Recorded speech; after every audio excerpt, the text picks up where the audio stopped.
Catus, Maximus here. This time with just a little video documenting the Ridgid R3200. I don't know if this was the first SideWinder circular saw that was branded Ridgid, but it's an early one. Mid to late 2000s when it came out. Give it a little run here.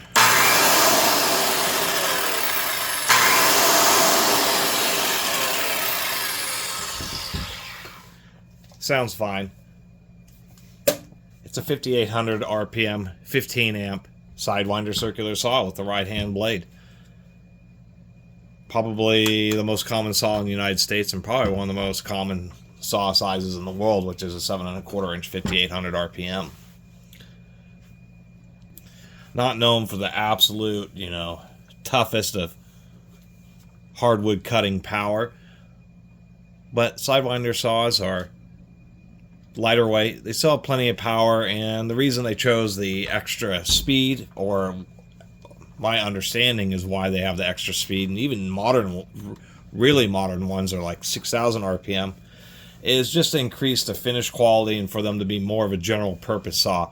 People know about worm drives and stuff for real heavy duty cutting, but for a lot of general, once again, just miscellaneous sawyering,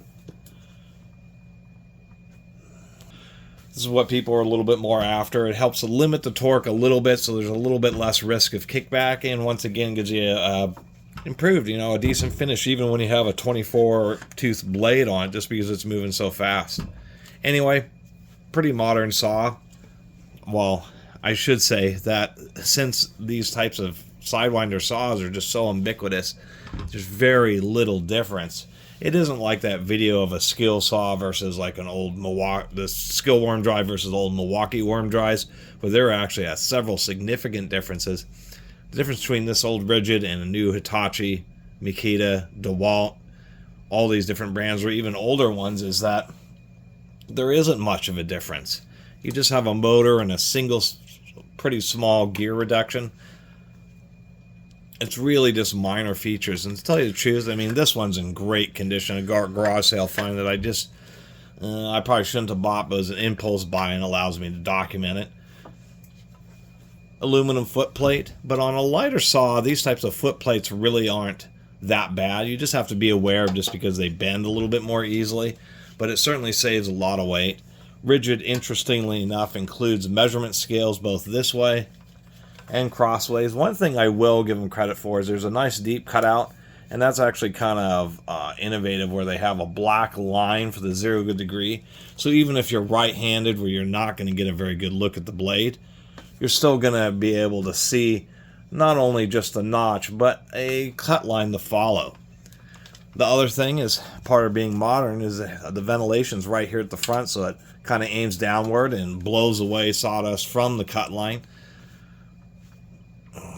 which is a modern feature. We have our blade lock button right there, where it's actually pretty easy to grab a hold of the front handle and press off. They actually give them credit for that. Things aren't the super, the most heavy duty. We do have this plastic thing here, so if it gets dropped off besides a bent shoe, you do risk, kind of breaking the chassis, but it's really not that big of a deal. And for a saw that's actually going on, I mean, Ridgid's come out with I think a couple of different revisions, but I don't know how beneficial they are. I guess the biggest criticism is they rounded the back, so you can't just set it up on the back and more easily replace the blade. That's probably the biggest criticism, but they do include the blade wrench right there in the back of the handle. And it has one other modern convenience, which is the fact that not only does it have a 45, so it has a stop, so you can flip the lever, knock it down to 45 degrees, but it also has this little block which you can pull up out of the way and have it do 51 degrees, which is a nice little addition. And the one other thing you can give, which a lot of manufacturers just aren't willing to do, is that Ridgid included like an 8-foot cord or something, which I'll have to give them credit for. It's nice that it comes with it, even if it adds a little bit of cost. I mean, these saws are actually kind of expensive. It also has the little light up cord end, so you know that you're actually getting power. That's another expense, and that's actually something that never really caught on with other power tool manufacturers. Ridgid always has been a long time purveyor of that. Other than that, not a lot else to say, although I've read a couple comments online where periodically you need to pull out the blade and really blow it out, because a lot of sawdust can build up in this kind of cavity here where the slide for the depth adjustment can get kind of gummed up. And the one other thing is, you know, there's a decent amount of material right here for the depth adjustment. Maybe if we get a better look at it this way. But there's not a ton. And I have a Makita saw where it's this section that broke. So obviously this is, once again, not like a super duty saw, but nonetheless, you gotta kind of be aware of Sidewinders and exactly how they kind of engineered it, because it tends to be a weak point. And then a sawdust exhaust port. So that was really the whole purpose of this video, and I'm going to end it here, doing a cut demonstration with one 5800 RPM 7¼ inch saw. Is not going to be different from anybody else's. Some companies, like DeWalt has both a 5200 RPM Sidewinder for framing, giving you a little bit less speed but a little bit more torque because it's geared down more, as well as a 5800. Actually, I think I have both of those DeWalts. So anyway, I'm going to end up finding a new home for this, but just wanted to document the older Ridgid Sidewinder circular saws, and I'm not going to do a tear down on this because they are the simplest of tools. It's going to have a set of helical cut gears. It's going to be all ball bearing or ball and needle bearing. I think even something like this, where it's a common thing on Sidewinders, where if you do this side to side with the blade, you'll feel just a little bit of play. On things like worm drives, the spindle's pre-tension because worm drives can't have any play or the gears wear out faster. But I'll have to say, this is still a pretty tight and solid blade. Who knows after many hours of work how well it will hold up.